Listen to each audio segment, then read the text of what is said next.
The new gate was a next-generation VR MMORPG which allowed players to adventure freely, but all of a sudden it became a death battle which prevented players from logging out. Players who lost their lives in the game also ceased to exist in real life. A group of skeletons are battling some of the players on an open field. Several players get cut down by the skeleton soldiers, then they lose their lives. A girl is about to get defeated in the game when a man suddenly comes to her aid. Chivalrously, the girl wonders who he is, but he doesn't have time for mindless conversation as he takes down the skeletons. He is a player who keeps fighting with the hopes of bringing an end to the game. He left his subordinates behind to try to achieve this feat some time ago. He promised them he would be back, but soon after leaving them, he was engaged in a boss fight. The boss tries to attack him, but he manages to evade the attack. He wasn't surprised the boss was still able to attack quickly despite its huge size. He tries to land a fatal attack on the boss, but the boss dodges, only taking slight damage. The player decides to call himself so he doesn't lose focus and get desperate. He suddenly notices the boss's HP regenerating and its wounds healing. He decides to do something about that and he charges at the boss. He tries to land another fatal strike on the boss, but the boss walks it. The force of the strike is so great that the boss loses its balance. He decides to use that opportunity to land a devastating strike on the boss. The player was hoping to take the boss down, but it starts healing up again. He decides to put an end to the boss once and for all with a huge final blow. He powers up his sword and rushes at the boss. He launches into the air and uses his momentum to bring down his sword, reducing the boss to dust. The game system announces the defeat of the boss and it bestows the player with his new titles. It announces that players can now log out since the dungeon has been cleared. The player is glad he was able to clear the dungeon. He decides to check if other players are logging out of the game. He opens the online scroll and he confirms that players are leading the game globally. Even one else leaves and only his name remains on the online scroll. Shin, the player, is the only one left, so he decides to log out but realizes he can't. A huge gate suddenly opens behind him, which makes him think he's beaten the game. He gets absorbed into the game and he wakes up on a grassy plain. He wonders if he's in the game world, but it looks too realistic. He knows that VR technology hasn't improved so much to make such a world. He decides to pull up some game windows, but in the process he notices that his stats have increased massively. He concludes that it's a result of defeating the final boss. He knows that he should be able to log out since he has beaten the game, but he notices that the logout button is missing from the game screen. He tries to check the online scroll to see if other players are online, but the game tells him he's not connected to the game network. He wonders how he's able to move if he's not connected to the game network. He realizes the game world is his new reality and he almost freaks out. He decides to gather himself. After he realizes that lying around won't help him in any way, he uses an item that'll take him back to his home base. The item leads the way and he follows him. On his way there, he spots some new roadside structures that weren't there before and he wonders when they were built. He arrives at his base to see several bandits, forcing an elf girl to take them to her master. They drag the elf girl away from the base since she refuses to disclose the information. The elf girl crosses a barrier which triggers a huge monster, which is the guard animal of the base. The bandits run away while the monster tries to attack the girl. Shin rushes to take down the monster and he realizes that he can adjust the power of his magic skills, but physical skills take a toll on him.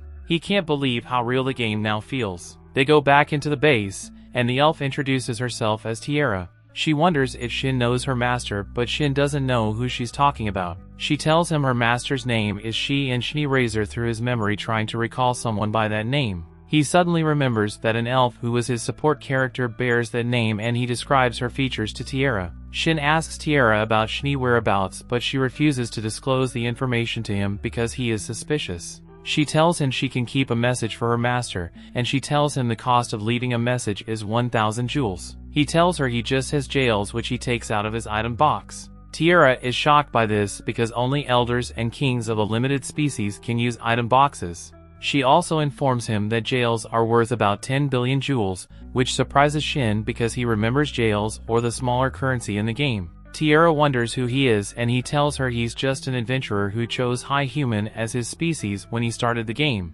She tells him the high humans went extinct, which shocks Shin. She informs him that the high humans went missing during the Dusk of Prosperity 500 years ago. Shin isn't familiar with the event and she tells him it was an occurrence that led to the disappearance of a lot of people. Shin figures out that the major event could have happened when people who were trapped in the game went missing. He realizes that the current world is 500 years after the events of the game. Tiara snaps Shin back to reality and he gives her the one jail as thanks for the information she provided. She refuses the gift because it would be stupid to give someone something so valuable after just meeting them. He promises not to ask for it back and Tiara accepts it, happy to be able to hold a jail coin in her hands. Shin tells her it would be useful to her since she's an elf, but Tiara is surprised that Shin can see she's an elf. She tells him she had her master cast an illusion spells on her because black-haired elves are seen as a cursed symbol of misfortune. She tells him she was kicked out of her village because her black hair caused monsters to attack too frequently, but her master came to her rescue.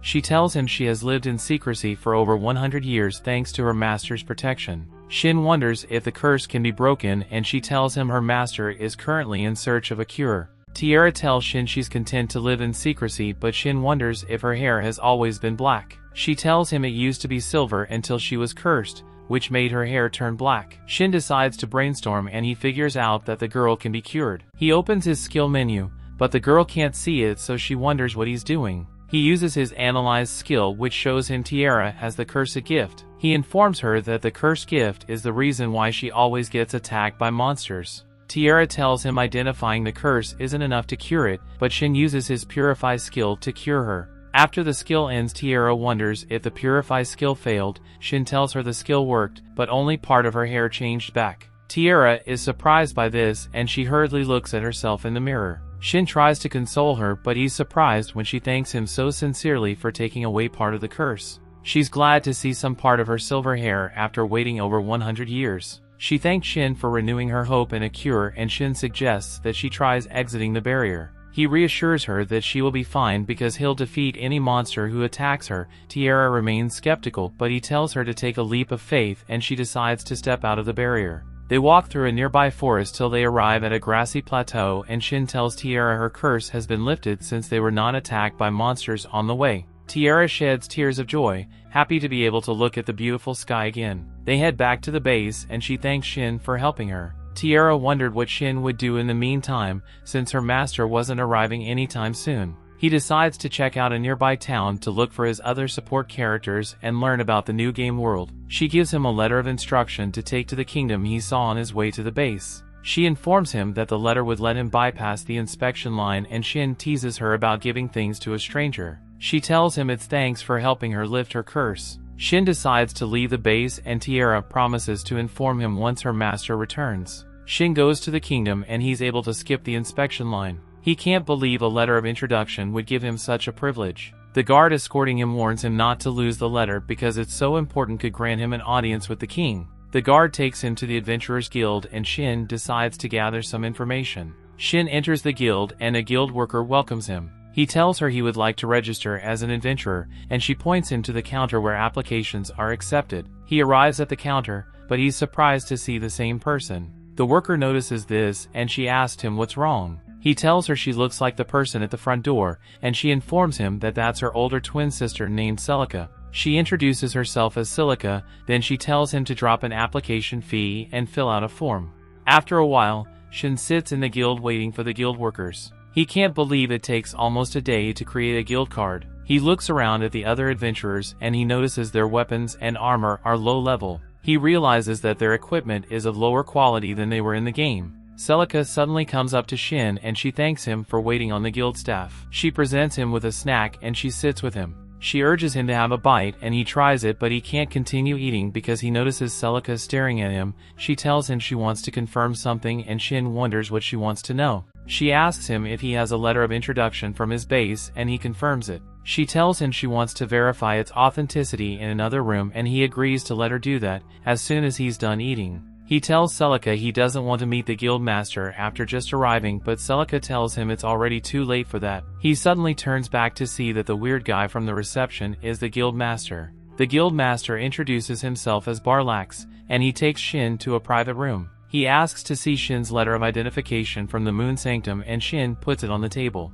Barlax takes out another later and he places it close to Shin's letter, which makes it glow. He verifies that Shin's letter is authentic, but Shin is surprised by the process. Barlax wonders who gave Shin the verification letter. Shin tells him it was Tiara who gave him the letter and Barlax realizes that something must have happened which made Tiara fail to explain the verification process to Shin. He informed Shin that an identification letter is the most trusted form of identification and people try to steal it for nefarious purposes because of its importance. Barlax tells Shin to destroy the letter if he knows he won't be able to protect it, but Shin assures him that he can protect it. Barlax is pleased by Shin's answer, but he decides to test his skill. At the end of the day, Shin is extremely exhausted as he lies on his bed in an inn. He decides to raise his rank the next day, after he gets his guild card, and he wonders when Shin will return to the base. He wakes up the next day disappointed that he didn't wake up in the real world. Shin goes over to the guild and Silica welcomes him. She notices his new clothes and he tells her he decided to change because they're easier to move in,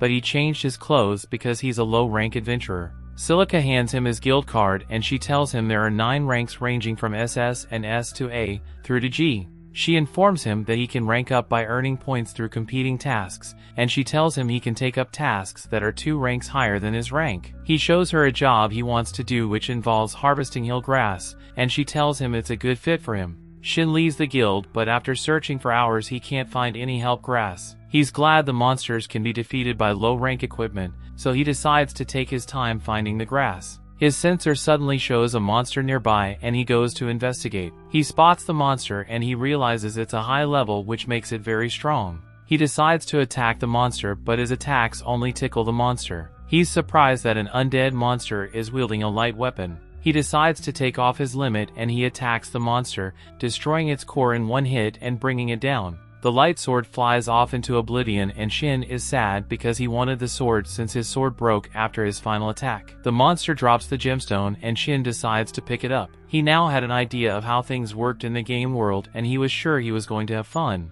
The light sword lands in the king's castle and the king's guards wonder how it got there. The story continues. We see the knights wonder what they'll do with the sword, and Lady Rion suggests they get an appraiser to determine the sword's composition. She also suggests that they find who launched the sword into the castle after she realizes the person who launched it must be very powerful. The villagers watch surprisingly as wounded soldiers return from their expedition. Shin wonders what happened to the soldiers, and a knight informs him that they were attacked in the northern woods by Skullface. The knight also informs him that out of the 12 soldiers only 4 survived. Shin realizes that the soldiers are victims of the wreckage he saw in the forest. The knight also informs him that witnesses saw a sword fly out of the forest and crash into the castle, but nobody was hurt. The knight wonders if Shin knows anything about the incident, and Shin tells the soldier he was only out harvesting hill grass. The knight tells Shin to pass on any useful information that gets to him because he's the one on the case. Shin silently apologizes to the knight for giving him extra work, but he's glad that no one was hurt by the sword. Shin goes back to the Adventurers Guild and he's welcomed by Celica. Shin informs Celica that he's come to report in, but he wonders if the commotion caused in the town was related to Skullface. Celica informs him that a high-priority extermination request was issued because the incident happened so close to the castle. She wonders what Shin wants to report and he tells her that he defeated the Skullface Jack. He presents her with the gem. The Skullface dropped and Celica is surprised by this. Shin informs her that the Skullface was weird because it was holding a sword, and it was able to shatter his sword. Celica shelves herself in front of Shin, informing him that such a monster is not easily defeated. Shin tells her to keep out of his personal space, wondering why she's so surprised that she loses her manners. Elle suddenly comes in, telling him not to tease her partner so much. She informs Shin that Celica told her about him, but Celica gives her new information, telling her that Shin defeated the Skullface Jack. Though Els is surprised, Shin informs them that he can't prove it because he didn't bring the Skullface's armor with him since it was unimpressive. Els informs him that he can't get his hands on the gear because he hasn't attained the proper rank,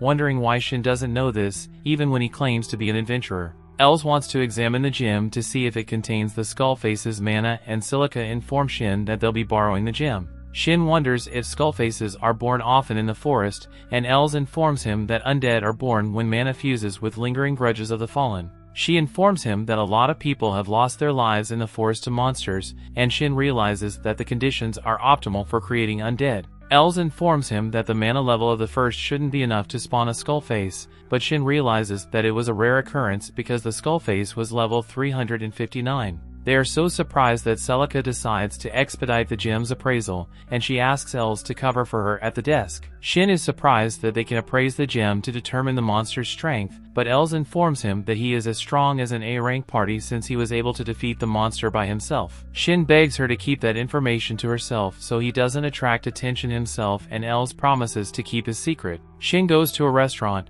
and he's surprised when Celica welcomes him because he didn't expect her to be working in the restaurant. She leads him to a table, but she wants him to share the table, and Shin agrees because he feels awkward sitting alone. Avis suddenly enters the restaurant and everyone's heads turn as he walks to join Shin at his table. Shin observes that he carries the magic spear named Venom, which is a legendary weapon whose abilities rival mythic arms. Avis settles himself at Shin's table, and Shin introduces himself to Avis. Avis wonders if he's a new adventurer, and Shin informs him that it's just his third day as an adventurer. Avis notices that his equipment says otherwise because it's better than average armor, and Shin informs him that he's not from around the castle, so he doesn't know what's normal around those parts. Avis now realizes why Shin wasn't scared of his name. Shin wonders what he did to make people scared of him, and he informs Shin that he's named Avis the Vampire because he hunts down undead creatures. Shin thought he earned the nickname because of his complexion, but Avis tells him the real reason is because Venom has the Drain ability,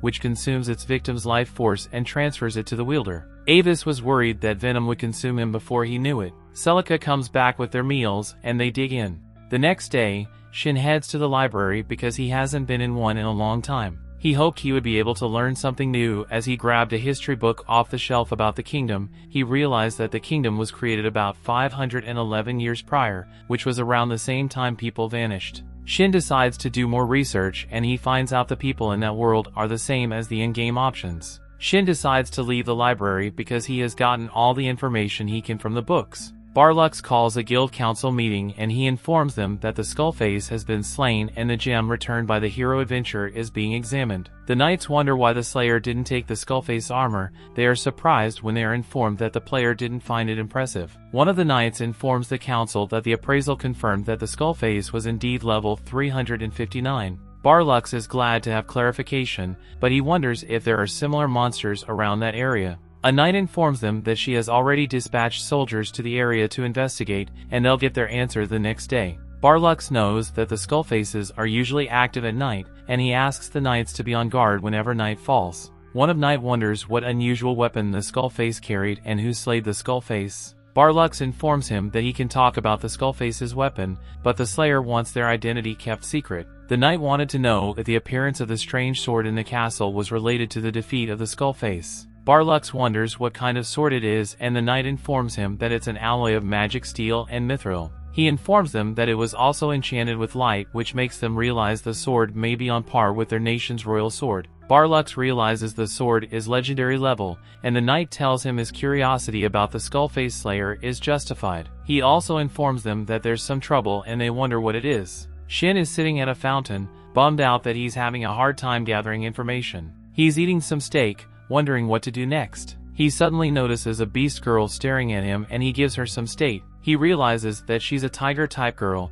but she doesn't look like a beggar. He wonders if she's lost, but she suddenly thanks him for the food. She introduces herself as Millie, and she's glad that Shin is a nice guy. Shin introduces himself to her, and he informs her that he's heading home since it's getting late. He wonders if she's heading home as well, and she informs him that Avis is here to pick her up. Shin is surprised to run into Avis again, and he wonders if Millie is his kid. Avis informs him that Millie is one of the orphanages at the church, but she's very good at sneaking out, and he's the one in charge of finding her. Avis is surprised that she's taking a liking to Shin because she's usually shy. Avis wants to take Millie home, but Millie runs to Shin and asks him to help save some foxes in the northern woods. Avis takes Millie home, and Shin goes home thinking about the favor Millie asked of him. He wonders why she chose to ask him for help, but he decides to go anyway since he doesn't have anything to do till Shni returns. He suddenly remembers that he has a way to reach Shni and decides to give it a shot. Shin heads to the Moon Sanctum the next day, and he informs Tiara that he forgot to leave a message the other day. He drops a sword, and he tells Tiara to inform Shni to seek him out if she recognizes the weapon. Tiara recognizes the sword as an ancient weapon, and Shin informs her that the sword is named Blue Moon and it belongs to Shni's world. Shin informs her that only he, Shni, or people they designate can use it. Tiara realizes the sword is very powerful, but she informs Shin she wouldn't want to wield it because she feels it could swallow her whole. Shin starts telling her about the composition of the sword, but he notices she's getting a headache trying to process it. Tiara is exhausted because things stop making sense whenever Shin is around, and he apologizes to her. He just wants to know if Shin would remember him or not, and Tiara decides to hold on to the swords for him. He hands her some letters and informs her that she can use them to reach him whenever Shin returns. He enlightens her on how to use the mail, but she wonders why Shin can't send Shin a message directly. Shin informs her that he tried the previous night, but they were not successful.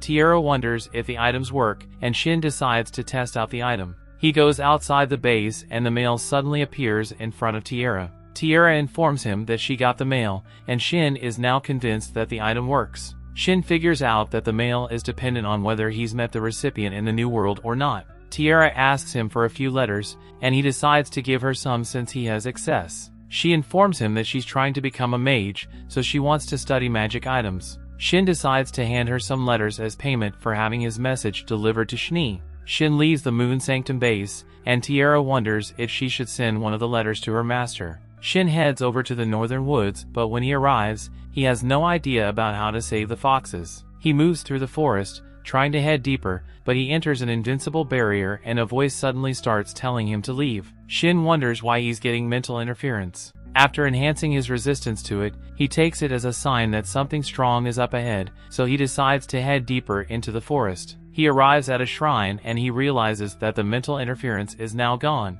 He concludes that the shrine is the center of the barrier, but as he walks through the gate, he hears something shatter in the distance. He enters the shrine and he sees a fox lying in a magic circle. Shin doesn't see any traps set up, so he decides to go to the aid of the fox, but he realizes that the fox is almost giving up the ghost. He decides to cure it, and the fox suddenly regains consciousness. Shin hears another barrier breaking in the distance, and he comes out to see himself surrounded by undead soldiers. He decides to take them all down because he doesn't want more casualties after the Skullface incident. The undead soldiers rush at Shin, but he uses his magic sword to take them down, but the game system shows him two new enemies. He realizes that the fox statues were previously on the pedestals. They suddenly break out of the sculpture and grow to towering sizes. Shin is surprised because he's never seen anything like that, and he's even more surprised that the golem foxes are level 674. The foxes attack him with their magic, and he realizes the aura around them is making them behave erratically. Shin decides to take care of the foxes because he doesn't want them to roam freely. He uses shadows to immobilize them, and the foxes create a smoke screen that hurts the fox Shin is trying to save. He decides to finish the battle quickly when the foxes start attacking him and he realizes his shadows have worn off. Shin is about to use his full power, but the fox directs him to the magic circle it was in. Shin is glad the smoke screen didn't wear off the magic circles, and the foxes notice this too. They rush at Shin, but he uses magic chains to hold them, and he finishes them off with a cataclysmic strike from his magic spear. Shin realizes the miasma is now gone, and he decides to check the little fox's features. He realizes the fox is an elemental, but he's surprised that it's so small because elementals are usually colossal. Shin decides to take the fox as his companion. Meanwhile, Shin receives a magic letter from Tiara, and she wonders how Tiara got her hands on such a magic item. She opens the letter, and she's surprised by its contents. The story continues. We see Shin is returning to the guild, and he decides to report the incident once he gets back because he didn't expect that many skull faces to spawn. Shin decides to form a partnership with the elemental because it doesn't want the guild to know about the fox. He decides to tame the fox by forming a partnership with it, which will hide its level and species so they can always stay together. The fox agrees to the partnership and Shin initiates the partnership by saying the contract's words. A symbol appears on both their arms and Shin decides to name the fox, which makes the fox very happy. Shin wonders if the fox would like to be named Yuzuha, and from its reaction Shin can tell that it's content with its new name. Shin suddenly gets a notification from the game system showing he has a new message. He opens the message sent by Tiara, who's informing him that she was able to send a message to her master, which surprises Shin because he didn't think Tiara would be able to teach Shin. Shin responds telling her to say hi to Shin on his behalf, and he decides to head to the guild with Yuzuha. Shin arrives at the guild to see the twin sisters at the reception desk. He tells them he has something to report to the guild, and they both urge him to go ahead. He wonders who he should respond to, and they both insist that he can report to them. Celica tells Silica to back off because she's in the prime position to take Shin's report since he's standing in front of her. Celica wonders why Celica won't let her take Shin's report, and she realizes that Celica is acting strange because she's never acted like this before. Celica insists that she can't take Shin's report, and Celica concedes and decides to keep quiet while Celica takes Shin's report. Shin gives Celica his report, after which he proceeds to the request board, glad that he's gotten it out of his chest. He decides to use that opportunity to check out other jobs, and Yuzuha points out a request that stands out to it. Shin goes through the request and he sees that someone is looking for a skilled successor. He wonders if the term means the person is a special skill holder. He realizes the request is unique because it's unranked and that it's from the church orphanage. He decides to take up the request since he is already heading to the orphanage to see Millie because he's curious about how she knew the fox was in danger.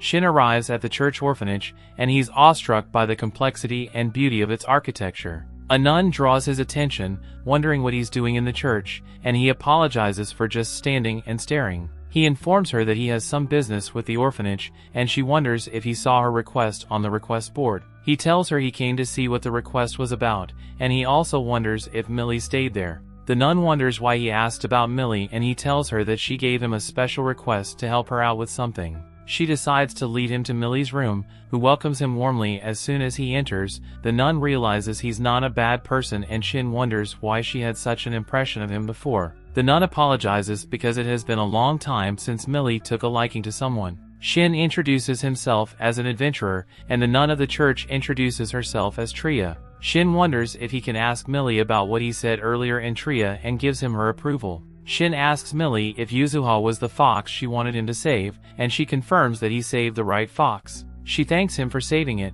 but he informs her that Yuzuha is giving her its thanks because he wouldn't have saved it without her information. Shin decides to question Tria about her request, and she realizes that he must have a skill since he was interested in it. Shin confesses that he has a skill because skill holders were very common in the game, but he figures out that there are a lot rarer now. Tria informs him that she's trying to learn a specific skill and she needs someone who inherited that skill to teach it to her. Shin wonders if she needs a healing skill given her profession, but she informs him that she wants to learn the purifying skill because other things are at play besides her profession. Shin is surprised by this, and even Tria knows that she's asking for a lot. Shin informs her that it would be tough to teach, and Tria reads between the lines and figures out that Shin can teach it. She wonders if she'll be willing to fulfill the request by teaching her the skill, and Shin informs her that it all depends on her. Tria thinks Shin is referring to the reward for the request, but he informs her that he wants information about Millie's power in return for his services. Shin also tells her he wants her to tell him about any information the church receives, but he knows that she won't give him such information freely.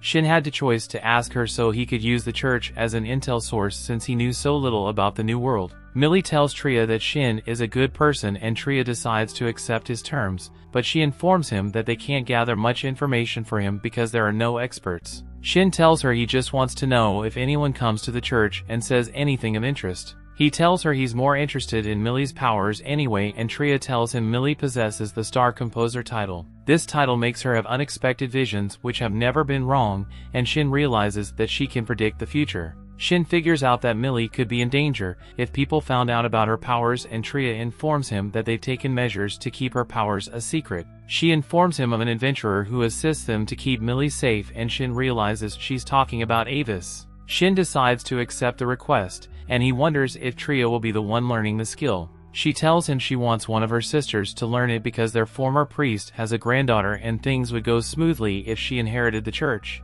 While the children are fawning over Yuzuha, Shin is bummed out that none of them are taking a shine to him. He wonders why Millie isn't with the other children, and she tells him she won't be able to let Yuzuha because they're bigger than her. Yuzuha suddenly runs over to Shin, and Millie pulls her over so she can have the fox all to herself. Shin figures out that Millie used her powers to bring Yuzuha over, but when he tries to say hi to the children, they disappear faster than the speed of light. A child comes up to him, wondering if he's the one who will save them because authorities wanted to get rid of the orphanage. Shin asks her for more details, and she tells him a new priest has to take over the church since it currently doesn't have one. Shin wonders why Tria can't take over, and she informs him that the successor must be someone who can use a special skill. Shin realizes that's why Tria wants to learn the purified skill, and the child informs him that the former priest's granddaughter may have a higher claim to the church than the new priest if she learns the purify skill. Shin now understands why Tria wants someone else to learn the skill, but he wonders why a priest of the church would want to do away with the orphanage.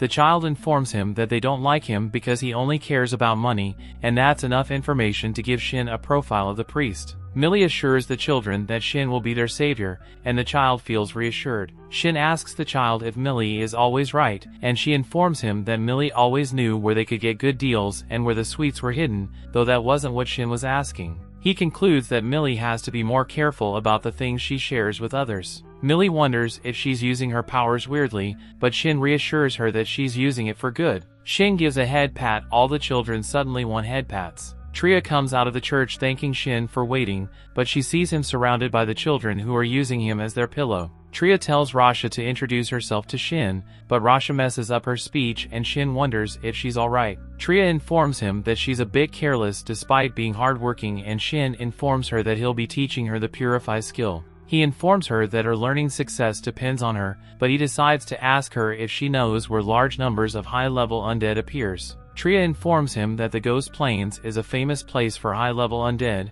but Avis bursts into the room to see that it's Shin who took the job. Avis wonders what Shin is after, and he confesses that he's after info on Millie's power and the adventurer who helps keep her power a secret. Avis realizes Tria has spilled a lot of information and he tells her not to be so trusting, but she reassures him that Shin is trustworthy because Millie confirmed it. Avis wonders if she saw something and she tells him that she did. Avis has no choice but to trust Shin because Millie trusts him, and Shin reassures him that their secret is safe with him. Avis promises to take Shin down if he spills anything, but Millie tells him to stop being so fussy. Tria apologizes for Avis's short temper, but Avis asks Shin to tell them about the Purify skill. He informs them that 200 undead who are over level 150 have to be defeated while holding a Holy Prayer Orb item to obtain purification. Shin decides to weaken the monsters while Rasha takes them down because finishing blows count as a kill. Shin informs them that he already has a Holy Prayer Orb, which would have otherwise been difficult to obtain.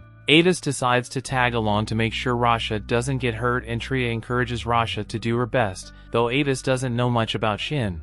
He is certain that he's not dangerous since Millie took a liking to him, but he still wasn't sure Shin would be able to take on hundreds of monsters over level 150 while carrying Rasha, which made him suspicious of Shin. Shin leaves the church and he decides to eat and retire early since they will be heading to the plains the next day. Avis cuts him off and asks him to tag along with him because he wants to confirm if Shin is a chosen one's. Shin doesn't know what he's talking about, and Avis explains that chosen ones are born with skills, titles, and knowledge they shouldn't have. Shin wonders if they also have memories of past lives, but Avis tells him they just have information about items and monsters. Shin wonders if reincarnation in the game still works because he has reincarnated before, but he wasn't born into this new world as a baby. Avis decides to stop questioning him because he can see that he is lost in thought, and he warns him to keep the information about the chosen ones a secret. Shin can't believe that people hate Avis after seeing how caring he is, especially because he protects the orphanage. Avis informs Shin that he's just trying to stop the new priest because the children's cries about the priest give him a headache. Shin secretly laughs,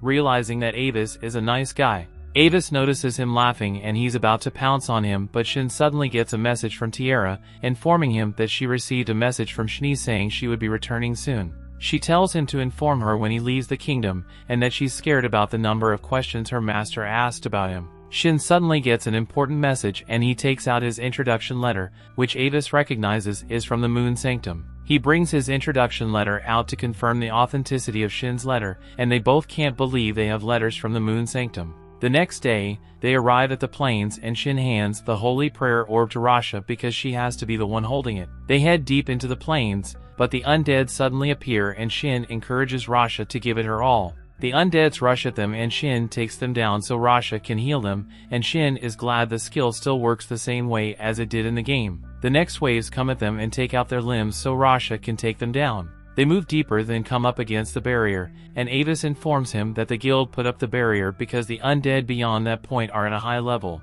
They enter the barrier and Shin notices they have some enemies around them. He tells Avis to take down those ahead of them while he takes down those to their left. Leading Yuzuha with Rasha, they take down the monsters so Rasha can heal them. Meanwhile, Rion is taking down high-level undead in the plains, and she realizes that it would have been tougher if she didn't have the sword that came flying into the castle. She was worried about another soldier party who was having trouble taking down a huge undead, but Shin came to their aid, taking down the monster easily.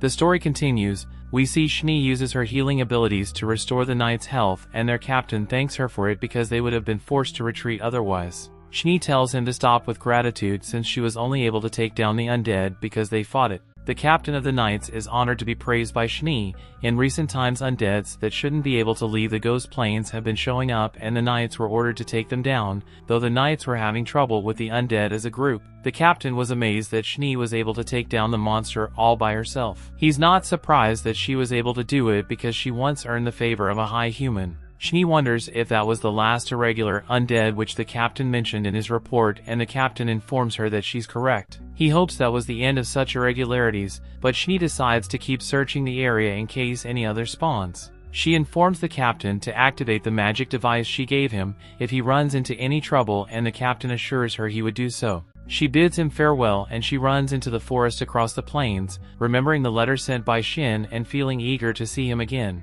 Meanwhile, Avis is going against an irregular undead, and he uses his spear venom to strike it down with a single hit, to the amazement of Rasha. He tells her to finish off the monster so she can add it to her score, and she rushes over to heal the monster, but the ground beneath her suddenly starts to glow. Rasha is surprised by this, and Avis is worried about her, but Shin reassures them that they don't need to worry because such an occurrence only happens when the conditions to learn a new skill are met. Avis notices that Rasha is absent-minded, and he wonders if she's alright, but she tells him she is fine. She informs him she was looking absent-minded because her mind was flooded with images of how to use the purification skill. Shin congratulates her for successfully learning the skill, and Avis commends her for putting in the work to learn the skill. Rasha thanks them both because they'll now be able to save the orphanage. Shin decides they need to take some rest before they leave the sealed area and return to the kingdom of Bearlicht. Avis agrees with him that there's no reason to stick around, but Shin suddenly hears a strange sound from a distance and he wonders what it is.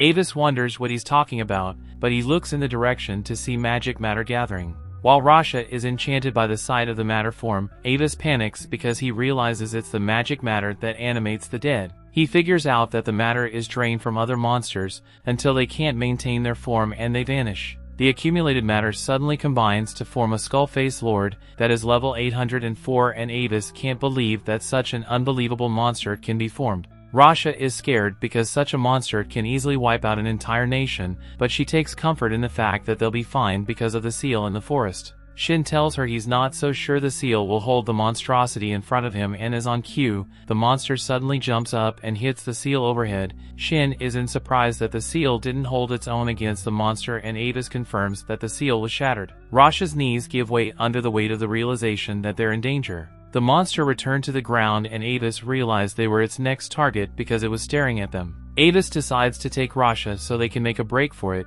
but the monster roars at them and Avis thinks the monster is roaring at them, but Shin tells him he's wrong. Undead soldiers emerge from between the trees in obedience to their master's call, and Rasha panics, wondering what they should do. Avis tells them to calm down and keep it together because shouting won't help their situation. He tells Shin they need to break through the soldiers and flee, but Shin informs him he'll be staying right there. Avis wonders if Shin has a death wish and he tries to convince him they have to run, but Shin decides to take off his limiter to the surprise of Avis. He informs Avis that he can't let the monster run free because the seal has been broken, and he decides to take a stand to stop them so they don't wreak havoc on nearby kingdoms. He tells Avis to take Rasha and Yuzuha and make a break for the kingdom, but Avis is more concerned about who Shin is because of how much power he now emanates. He tells Shin he has some explaining to do when they get back, and Shin promises to tell him everything. Shin decides to cast a physical enhancement spell on Avis, so he runs faster and he warns him not to trip on the way back. Avis tries to pry Yuzuha off of Shin, but it doesn't let him go, and Avis decides to leave it with Shin. Shin clears the way for Avis, using a lightning spell, and Avis zooms off into the distance. Shin summons his sword, and he rushes at the skeleton soldiers, but Yuzuha burns take down before he gets to them, and Shin commands it. The skull-faced lord roars again, which makes more undead soldiers emerge, and Shin realizes that the battle will be endless if the lord is allowed to keep roaring like that. Shin strikes his sword into the ground, creating red lighting which takes down more soldiers, but Shin notices the attack from a distance and she decides to fly towards it. Shin is convinced that his attack took down a lot of the soldier, but he opens up his map to see he's surrounded by a sea of red. He feels lonely because he would have more battle options if he was fighting with Shin, but he suddenly notices a blue marker approaching him on the map. He realizes that an ally is coming his way and he decides to make a quick detour. He leaves the battle and lands in front of Shin. He shyly asks her how she's doing, but the soldiers come out of nowhere to interrupt their beautiful moment. Yuzuha decides to create a barrier between them and the monster, and Shin is grateful for this. He turns back to Shin, but before he can say anything, she buries herself in his chest. She reminds him that he's supposed to say something and he thinks she wants his apology, but she tells him he's wrong. He then thinks she wants his thanks, but she tells him he's also wrong. Shin thinks hard, wondering what he should say, and he remembers to tell her he's back. She welcomes him back with tears flowing freely down her cheeks because she never thought she'd see him again. Yuzuha suddenly collapses and the barrier wears off. The skull-faced lord starts approaching them and Shin decides that though they have a lot to discuss, they need to take down the monster first. Shin suggests they both fire a huge attack, so Shin goes with his plan. The monster roars, trying to intimidate them, but they say the incantation for their sanctuary spell, which casts a huge magic circle over the monsters, turning them all to dust. Shin suddenly summons his sword and he destroys the monster's crystal. Before the monster goes down, it tries to claw at Shin and tells Shin to give him his power. Shin is surprised that the skull face could talk, and he's disappointed that he wasn't able to learn anything about it. He picks up the drop from the monster, and since the battle is over, he decides to have a chat with Shin. He recounts to Shin how he went to fight the origin boss, but after defeating him, some huge doors opened in the boss room. After that, he lost consciousness and woke up on a field. He tells her he didn't just wander off for 500 years and Shin is glad that was how things turned out. She explains that all the dungeons disappeared and when other support players said their masters vanished, she figured out that he cleared the origin dungeon. They were surprised that they remained even when others disappeared, so they decided to look for him. They split into separate groups to look for him, since the continent was in chaos because of seismic shifts. Shin was assigned to the Moon Sanctum, where she waited for him ever since. Shin was content with her information because his research revealed similar information to him. Shin tells her to stop addressing him as master because it would draw attention to him if a legend like her addressed him like that. Shin wonders how he'll want to be addressed and he tells her to just address him by his name. She calls him by his name and Shin's heart almost bursts through his ribcage, but he does his best to hide his emotion. She wonders what Shin will do next, and he informs her that he plans to visit a sacred site he read about while researching in the Kingdom Library. He wonders if Shin has even been there and she tells him she has never been inside. Shin decides to have a look at the place himself and she wonders if he'll return home if he finds a way to leave. Shin tells her he would and he apologizes for that, but she tells him she expected that to be his answer. Shin asks her how much she remembers from the game and she tells him she remembers everything. She recounts how she remembers everything from the day they landed in the world together, and she tells him not to bother telling her to forget anything. Shin informs him that she became more aware when they called the game the death game, and Shin figures out that they knew they would disappear if they logged out. Shin sympathies with Shin, but she tells him they couldn't say anything back then because it would have freaked them out. She tells him they couldn't do anything because they were autonomous back then, but Shin tells her he's having second guesses now that he knows they were self-aware. Shin knows that he would have gone to fight even if he knew they were self-aware, and Shin confesses that he would have. Shin reminds him of his promise and Shin takes a solemn moment to commit his promise to heart. Shin decides they've had enough small talk, and Shin suggests they throw a party when he returns to the Moon Sanctum. Shin asks Shin about Yuzuha and Shin informs her that Yuzuha is his partner. He informs her that Yuzuha is an elemental, and she's surprised because though she knew the fox wasn't ordinary since it had multiple tails, she didn't expect it to be an elemental. Shin was surprised that she noticed this, and she pointed out that Yuzuha has 3 tails. After realizing Shin hadn't noticed this, Yuzuha suddenly wakes up and greets Shin good morning, which surprises Shin because he didn't think Yuzuha could talk. Yuzuha informs him that his head cleared up after the monster mana cleared up, and Shin figured out that the Skull-Face Lord was the leader of the Skull-Face around the temple where he found Yuzuha. He tells Yuzuha not to speak in front of people because normal foxes don't, so Yuzuha decides to communicate telepathically henceforth. Shin tells him he can't pass Yuzuha as a normal fox because it has more than 1 tail, and Shin asks Yuzuha to merge its tails into one. Yuzuha does this and Shin asks it to always do that when they're around other people. Shin is captivated by how cute Yuzuha is, and though she tries to hide it, Shin notices it. He decides to let her pet Yuzuha, and she expresses her surprise because no one has been able to successfully name an elemental before. Shin remembers that he sent his comrades back to the kingdom, so he decides they need to leave so he can try to catch up to them. Shin tells him they could have saved their talk if he informed her that he sent some of his comrades home. He tells her their talk couldn't wait because he set eyes on her after so long. Avis is running home with Rasha, and she wonders if Shin will be fine. Avis assures her that Shin will be fine, but he suddenly senses that something is coming up fast behind them. Rasha thinks the monster is chasing them and Avis decides to stand his ground and fight, but Shin and Shin land in front of them. Rasha faints from anxiety and Avis catches his breath because adrenaline has his heart pumping. He tells Shin not to scare him like that over again. Lady Rion and the knights arrive at the scene of the battle and they wonder what happened there, which created a fissure in the ground. She recalls how they were surrounded by skull faces after a loud sound and then they were healed while the skull faces turned to dust when the light suddenly appeared. One of the knights shows Lady Rion Shin's sword, which created the fissure, and he tells her the sword is the origin. The knight notices a falcon insignia on the sword's hilt and he tells Rion that he's familiar with the blacksmith that makes such swords. He informs her that a high human known as the Black Blacksmith is the most skilled blacksmith of his kind and he's the only one who can make such a sword.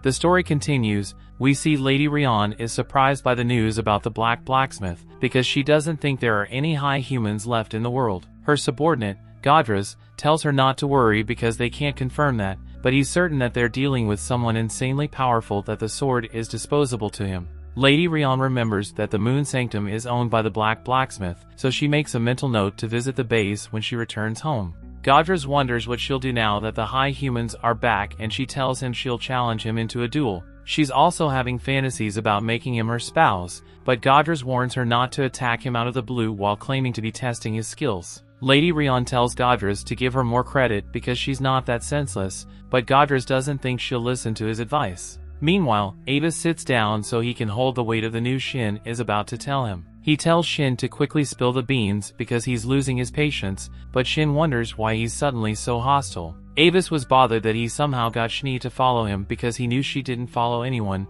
while Shin was glad to see Avis after so long. He wondered what spell Shin cast over her to make her his follower. Shin explains that Shin defeated the Lord of the Skull Faces, but Avis threatened Shin with venom, wondering why he's giving Shin the credit when he's the one who unleashed the torrent of mana. Shin wonders how he figured it out, and Avis tells him it was obvious after he popped off a flashy spell, and then caught up with them like it was nothing. Avis wonders why Shin is desperately trying to hide his identity, and he keeps threatening him with venom, so he would open up. Shin tells him to calm down, and Avis gives him another chance to spill the beans. Shin realizes that he has no choice, so he tells Avis everything, and Avis is surprised to find out that Shin is a high human. Shin also confesses that Shin is her master, and though Avis doesn't understand the relationship between them, he now understands why Shin has such a high mono level. Shin apologizes for holding back when they initially started fighting, and Avis is pissed that he let him risk his life for nothing. Shin wonders if there are any records about high humans, and he tells him that there is only information about how strong and skilled they are. He informs Shin that there are still people who revere him as a god, and Shin realizes that he has big shoes to fill, but he's confident that his blacksmithing skills will meet the people's expectations. Avis is surprised to learn Shin is a blacksmith, and Shin offers to help him fix up venom. Avis doesn't trust Shin because he looks like a suspicious merchant, and he's not moved, even when Shin offers to give him a discount on repairs if venom ever loses its spark. Rasha suddenly regains consciousness, and she is surprised that Shin somehow made it out alive. She notices Shin, and she wonders who she is. Shin introduces herself, but Rasha takes a while to process the information. She suddenly enters fangirl mode when it dawns on her that the famous Shin is sitting in front of her. Rasha suddenly gets nauseous and she feels sick. Shin apologizes for this after realizing that her condition was caused by Avis's speed. Avis tells Shin they can part ways at the gate since he's done his work and anything that happens in the church will be their responsibility. Shin commends him for being more sincere than his tone suggests. Shin decides to give him some magical letters so they can communicate, and he asks Avis to send him a message if things go south. Avis confesses that he'll have to be very desperate if he resorts to using the letter, and he warns Shin that he'll be dragged into a dangerous situation if he gets a message from him. Shin figures out that Avis doesn't want to involve outsiders, and though he understands the principle, he tells Avis he'll gladly be involved. Shin knew he wouldn't be able to sleep knowing he'd abandoned Avis after they'd come so far together. Avis tries to turn down his offer, but Shin tells him to take the letter because he can't abandon the first friends he's made, and the kid he's trying to protect. Avis tries to keep the conversation going, but Shin is losing his patience, and he tells Avis to take the letter and save him further embarrassment. Avis takes the letter, promising not to show any restraint, and he shares a moment with Shin before walking back to the kingdom. Shin is happy that Shin hasn't changed after all these years because he never boasted about his strength, but he always protected the weak. Shin tells her they need to get going and Shin gladly follows him. They arrive at the moon sanctum and Shin is greeted with the sweet aroma of a meal being cooked. Tiara suddenly comes running out in a frenzy and she informs Shin about Shin, who came looking for her, claiming to know her. Shin calms her down, and she notices that Shin is with Shin, which surprises her. Shin tells her it's better they have dinner first since they've been through a lot, before he fills her in on the story. Shin informs her that Shin is having dinner with them, and Tiara wonders why. Shin introduces Shin as the owner of the moon sanctum and Tiara is wildly surprised because she knows that the owner of the sanctum is a high human. Shin reminds her that he introduced himself, but Tiara informs him that she didn't take him seriously. She proceeds to sincerely apologize for not realizing he's the owner of the moon sanctum. Shin understands that she just realized she's been talking casually with her boss, and he tells her not to worry about it. Shin tells her to drop the formalities and decides to introduce Yuzuha as his elemental. While they're still on the topic of introductions, Yuzuha announces that he's hungry and Tiara is surprised that he can talk. Shin serves dinner and Shin is amazed by the dishes served. Tiara confesses that she's never seen such dishes before, and she praises Shin for going all out. Shin is glad that the ingredients he gave to Shin were useful, but Tiara is curious about the ingredients he gave her because she noticed a strange aura around the food. Though Shin doesn't notice this aura, he informs her that the ingredients are meat from a thermal lion and an orc king radish and kurima onion as vegetables, and idea and topaz pear as the fruits. Shin tells her she added some extra ingredients, which were the best she could find. Shin confesses that she didn't have time to make the best meal, which makes Shin look forward to better meals in the future. Tiara is losing her mind after realizing they just used high-end materials, which are extremely rare as dinner ingredients. Shin isn't bothered by this, but he wonders why the meals have an unusual aura about them, so he asks Shin. She tells him it's the remnants of the mana and life force of the powerful monster and rare plants they used as ingredients. Tiara is sad because no one is listening to her, but Shin tells her to calm down and eat before the food gets cold. Shin says thanks for his food, but he's surprised when Shin and Tiara imitate him and say thanks as well. He finds it funny that they adopted his tradition. They finish their meals and Shin informs him that the other support characters are now living their lives. It was wishful thinking for them to believe that Shin was still alive, so they decided not to fret. Shin was glad that they didn't waste their time waiting for someone who may not be around, but Shin tells him it would have been of their free will if they did. Tiara suddenly tells him she's worrying needlessly, but Shin realizes she's drunk from the excess mana after she claims to be seeing two Shins. Shin decides to put her to bed before she hurts herself. While Shin proceeds to his bedroom, he is happy to see that the place hasn't changed because he always felt relaxed there. Shin hits the sheets, but he's woken up by something heavy beside him. He thinks it's Yuzuha, but he sees him sleeping at the foot of the bed. He turns to his side and he's surprised to see Shin lying beside him. Shin realizes he's in a bad situation and he tries to wake Shin by touching her face, but she just holds him tighter while whispering his name with tears rolling down her eyes. Shin felt bad about the tears rolling down her face, and though he didn't know why she was shedding tears, he silently apologized for whatever caused her sorrow. The next morning, Shin wakes up, but he doesn't see Shin beside him anymore, so he figures out that she's already awake. He notices silver hair beside him, which makes him raise the bed cover to reveal who was beneath it. He's surprised to see Yuzuha under the covers, but in its humanoid form, and he tells her to put something on, but she decides to use him as her source of warmth. Shin presents her with clothes that elementals wore when the game was still active. He tells her the cloth will shrink to her size and he can change the color to whichever one she prefers. Yuzuha has some problems putting the cloth on, so Shin helps her out. They stop out of the bedroom and Shin is surprised to see that Yuzuha can transform into her human form. Shin decides to make a new table setting for Yuzuha so they can have dinner together. After dinner, Shin decides to question Yuzuha about the day he picked her up from the shrine. He asks her why she was at the shrine, and she tells him she was in the shrine because it was the most comfortable place she could find. He asked her if she knew what the symbol on the floor represented, and she told him she didn't know. Shin thought the symbol reduced spell symptoms, but he's disappointed that he couldn't find out the symbol meaning. He then asks Yuzuha if she knows anything about people disappearing 500 years ago, and she tells him she doesn't know because people didn't come by often. Shin wonders why she was staying there, and she tells him she was trying to stop an earthquake that almost split the ground into two. Shin figures out that elementals can intervene during natural disasters because they can manipulate all the elements. Yuzuha tells him she was hurt by all her effort, so she decided to rest in the shrine, but he came to her aid when she almost gave up the ghost. Shin informs her that he only made it in time because Millie informed him about her. Yuzuha makes a mental note to thank Millie for saving her, and Shin recommends packaging a gift to that effect. Shin suggests they make kafal, which is a type of elven bread that Tiara makes. Tiara informs him that kafal is one of their top-selling products. After she decided to sell it on a whim, but Shin reminds her that the Moon Sanctum isn't a food outlet. Shin informs him that they can't replenish their stock of swords because he's the only one who can unlock the armory, and Shin promises to make some swords later on to replenish the store's inventory. Shin tells him she'd like him to meet Gerard as soon as he can, and Shin is surprised that he's still alive because high beasts only live for 150 years, and it's been 500 years since he last saw him. Shin informs Shin that he doesn't have much time left and that he'd only been holding on because he was waiting for Shin. She reminds him that Gerard united the high beasts to form the Farned Beast Alliance, and Shin remembered that he was the first beast leader. She informs him that the current leader is the 8th, and that he has the might and abilities of a leader that allowed Gerard to wait for him in peace. Shin realizes he has to put everything aside and go see Gerard. He decides to travel normally after putting things in order since Gerard isn't in any immediate danger. He asks Yuzuha and Shin to be ready to travel the next day, and Tiara thinks she'll be left to take care of the shop, but she informs her that she'll be going with them. Tiara wonders what will happen to the shop, and Shin tells her they'll bring it along so she doesn't have to worry. He tells everyone to start getting ready, but he realizes they don't have much to do because they only lack food and a few equipment. Shin decides to report the Skullface incident to the kingdom,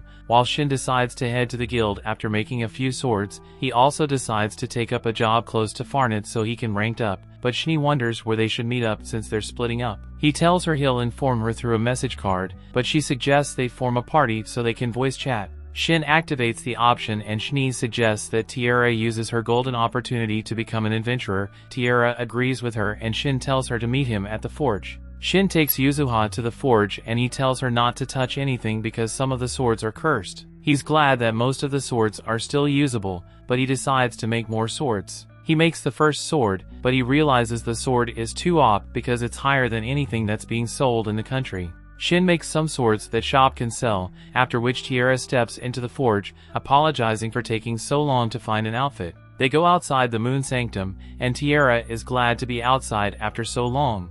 That brings the episode to an end. Thanks for watching. Want next part? Subscribe the channel and turn on notification bell.